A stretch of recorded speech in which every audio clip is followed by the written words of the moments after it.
So this section is category 1A, and 1A is the problem identification and analysis. And for 1A, I want to talk about what is known in this case study. So for this particular case, what I do know is that Roosevelt High School is in an affluent area in the city. The principal is Dr. Stephen Forbes, and he is very serious about his role as principal. He's been there for 9 years, and he works very hard to make sure that the students are in a thriving environment. He also takes pride in the fact that he always acts with fairness, integrity, and with an ethical stance. So in this case, there is a new teacher. Her name is Miss Walker, and she is new to Roosevelt High School, hired by Dr. Forbes, and she shows a lot of promise. She finished her undergrad degree, received a master's degree, and then even another year of post-grad work, and then started teaching. And this particular teacher is very strict with the students. She has her own set of rules and regulations that are very stressful for the parents and the students. She expects a lot out of them. There's a lot of work, and there have been some complaints that are coming in from the parents and the students about her poor instruction and just the way that she handles the class and the high amounts of stress in order for the students to be able to receive high grades. So Dr. Forbes has talked to Ms. Walker and given her some suggestions and recommendations to improve this classroom environment and basically try to make a more positive relationship with her students and the parents so that they can be successful. And what has happened is that she ignored these recommendations and kept pushing through what she felt was best for her classroom. So what happens is after a long weekend from a school break, she receives some anonymous emails in her personal email that have some negative remarks about her personally, have some negative suggestive images in these emails, and it's very derogatory. And also in these emails, there is an indication to a web page that is set up for her, and it's very negative. It's very disrespectful, and it's just not good. It's very negative. And in this web page, it even asks the question, who would like to see Miss Walker disappear? And so when she sees these images, this website, she's frightened, she's very scared, and so she calls Dr. Forbes and says, this is a threat on my life. I feel unsafe. I don't want to live, or I don't want to stay in my house. So I'm going to go stay with my parents. I need your help. I need guidance and direction.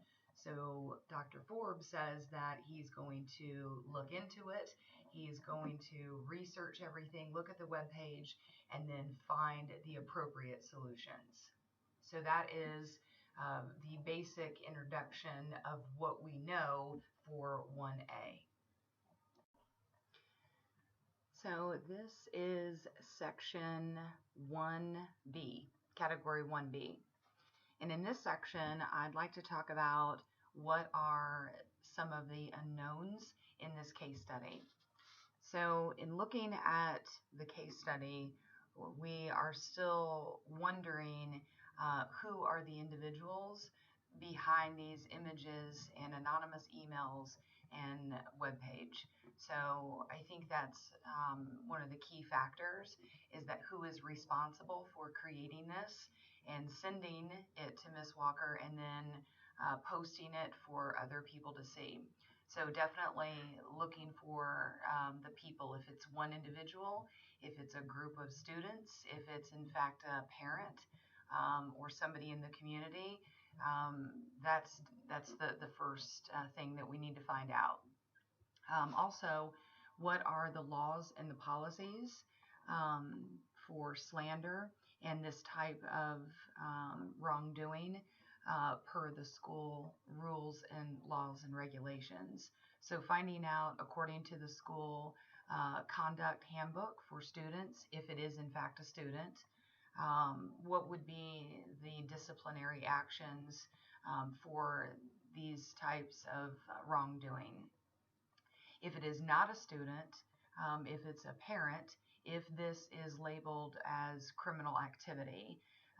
In some states and some laws, if there is a threat to somebody, and if this in fact is considered that type of bodily injury, harm, threat to Miss Walker, because it states on the web page who wants to see her disappear, depending upon how that terminology is evaluated in a criminal sense or within the laws.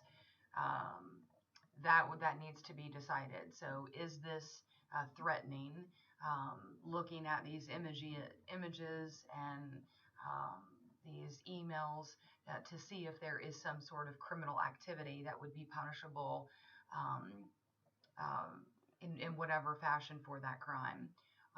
Also, what about, are there any clues within the classroom that would lead Dr. Forbes, the principal, to locating this individual responsible? So, were there any notes left at Miss Walker's desk? Were there any other suggestive material that could help pinpoint this individual? Um, and then what about investigating the students in terms of interviewing them? So what does that look like? Talking to school counselors and looking at the available resources to help figure out and investigate, what does that investigation look like, to interview these students, starting with Ms. Walker's class and then isolating once clues are found. So what does that process look like? So those are the unknowns that I still think need solved before moving forward. So this is category 2, and I'm going to focus on 2A, and this is the proposed plan of action. So the first thing that I will do is to conduct a full investigation and collect all of the facts in this case. So all individuals that need to be interviewed, all of the documentation that goes with the investigation, all of the data needs to be collected for a full investigation. Also, if there is a teachers union and they need to be notified, that will also take place in this first segment of the investigation so that they are aware of it from the beginning. Pulling them in midway to something like this or at the end is probably not the best thing. When a teacher is a part of a union and they are involved in something that they need help with and they reach out to the principal or administration for guidance, then it's oftentimes helpful to notify them.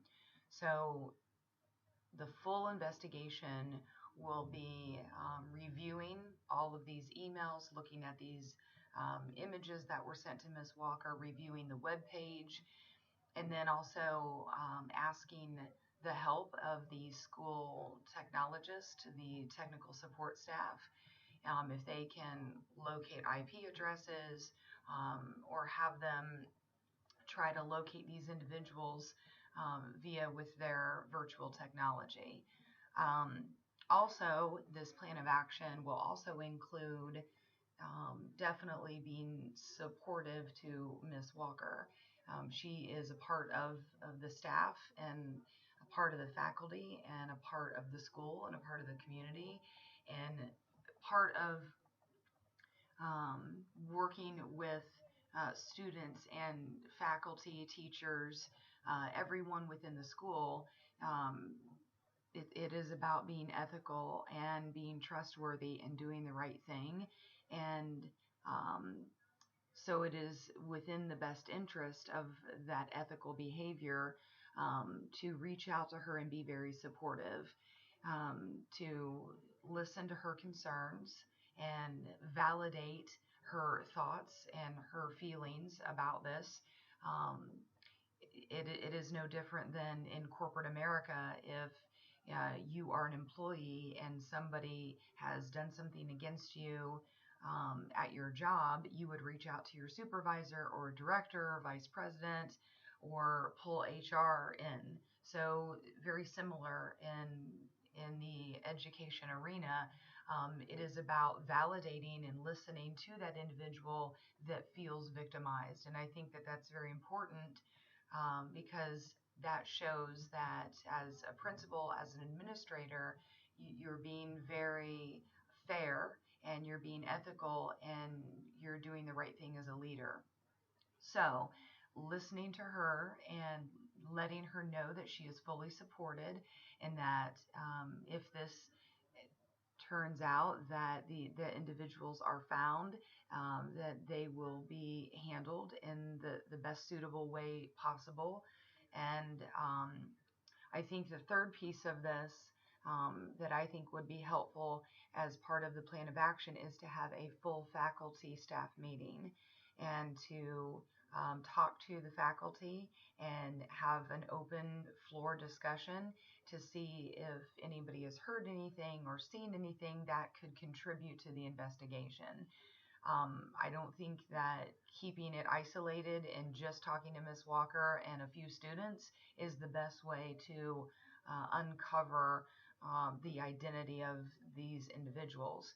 So I think having a staff meeting and letting all of the faculty know that their cooperation is very important and coming together as a team to solve the issue is important. So that's what I propose as a plan of action.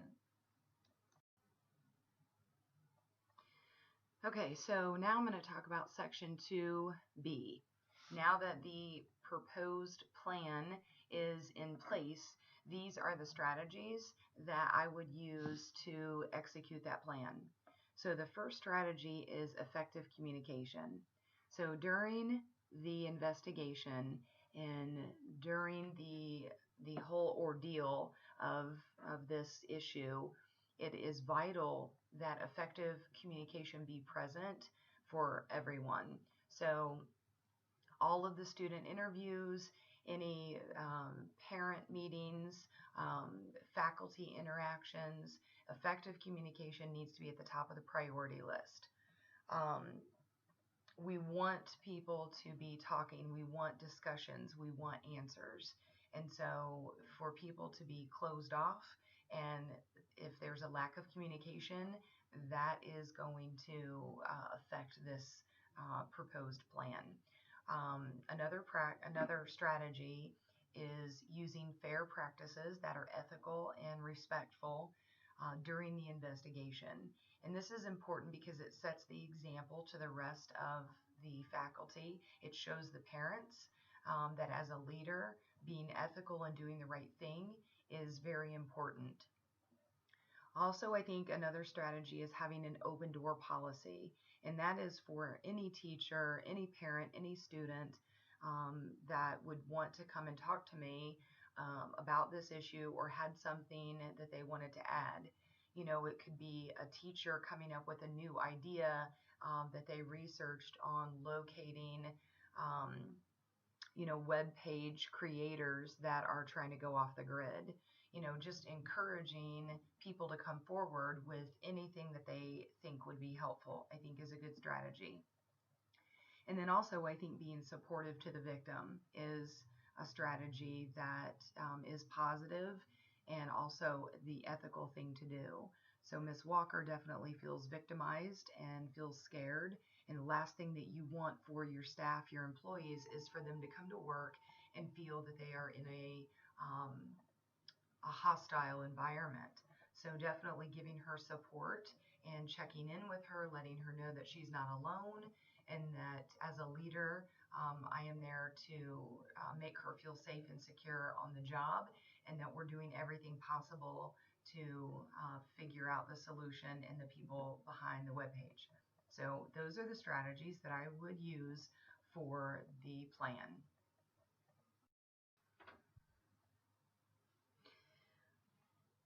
So this is now section 3A, and section 3 talks about the resolution.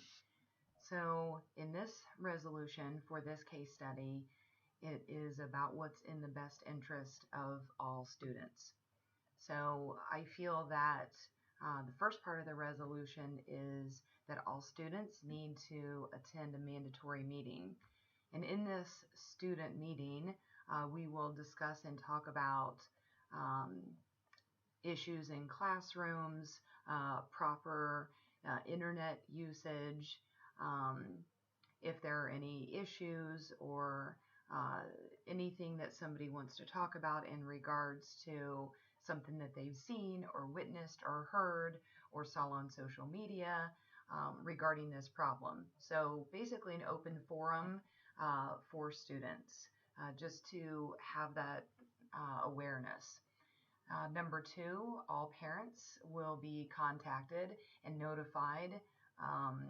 There will also be an optional meeting if they would like to attend, and documents will be sent to all students in the mail, and emails to the parents. So in this optional meeting, faculty and myself, administration, will talk to the parents about acceptable use policy in the school, those rules and regulations, and why we have those in force and how important that is, just so that we can be partners in preventing this from happening again, if it is found to be a student. If a student is found to be responsible for this, and we have the identity of that student or group of students, they will be subjected to the handbook rules and regulations for violating the acceptable use policy for the internet, and for slander and victimizing Miss Walker. So for the sake of this case study, I'm going to say that we'll say that the law, the rule for the school system is if you violate this type of, if you have this offense as a student, your first time means that you are going to be suspended from school for 5 days. No homework will be allowed to be made up. If you miss tests, quizzes, or homework, whatever you missed, you will fail and get zeros on, and that will impact your grades. So no makeups on that work. If that is found to happen again, so that student then will have that in their record, in their file, that they have violated the AUP and they were found responsible for this activity. And if that student or students has a second offense and violates again, then they will be expelled from the school and not allowed to return.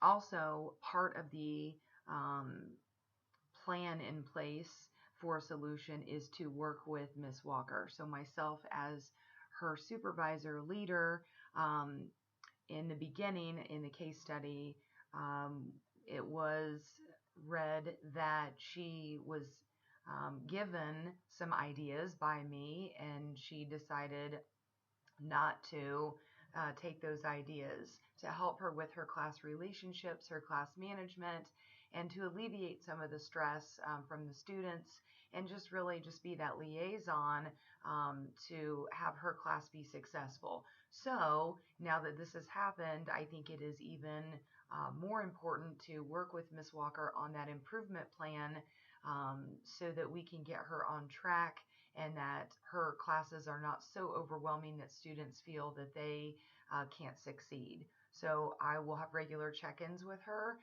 every week and see how that progress is going. And we will reevaluate at the end of a month and see where we need to go.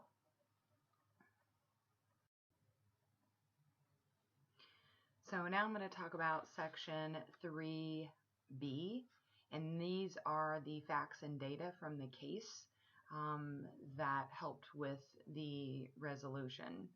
So definitely Ms. Walker being asked to look at different methods and different ways to help her students be successful, that was definitely stated in the case study.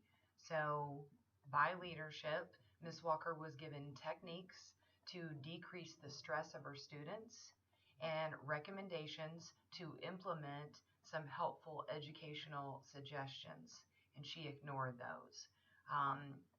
I do think that led to this. It was a contributing factor that made this situation worse. I'm not saying that the people that committed these acts are justifiable in their behaviors at all, but I do think that she needs to work on an improvement plan so that we can prevent this in the future.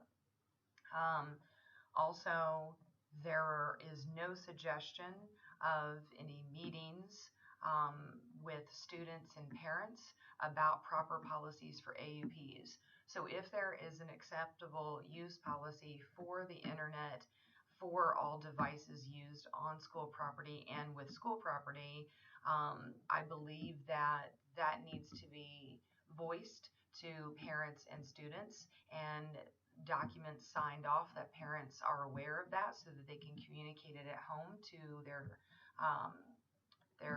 children. So I think that's another piece of this, is open, effective communication to help for prevention.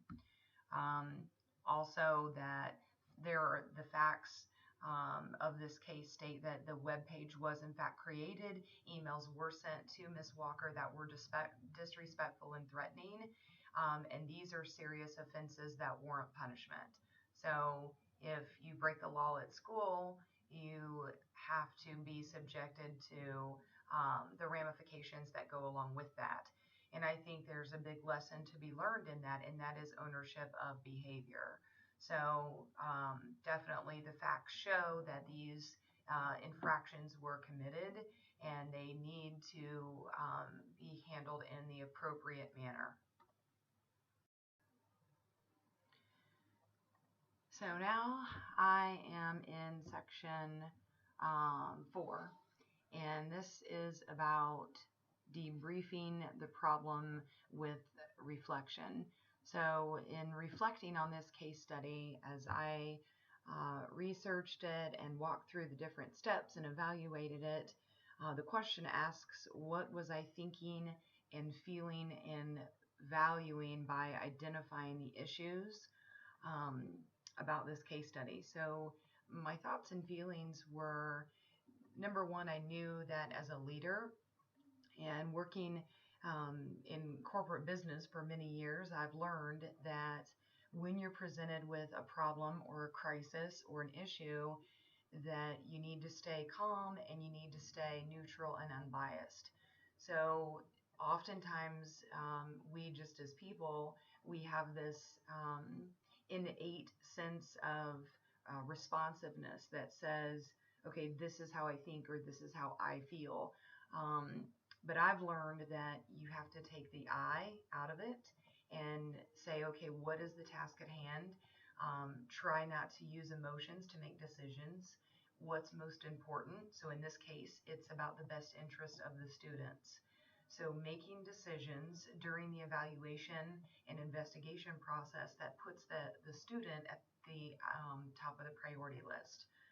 So I was thinking and feeling kind of like an investigator, kind of put my Inspector Gadget hat on and started taking notes and just looking at the facts.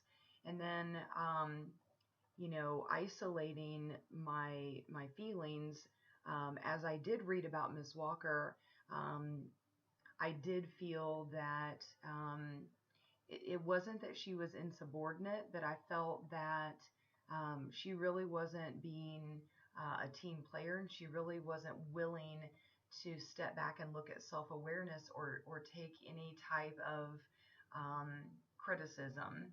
And I think that, as the leader stepping in and giving her recommendations and suggestions, that if your boss comes to you, your principal comes to you and says, hey, I noticed this and this can make you better, it's not about doing what you want to do because you want to.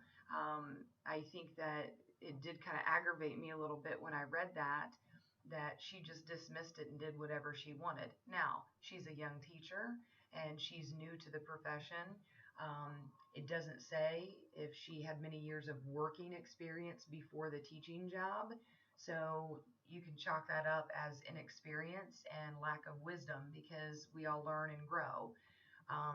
So yeah, I mean, I think, I'm older, so I think, why didn't you just listen to your boss?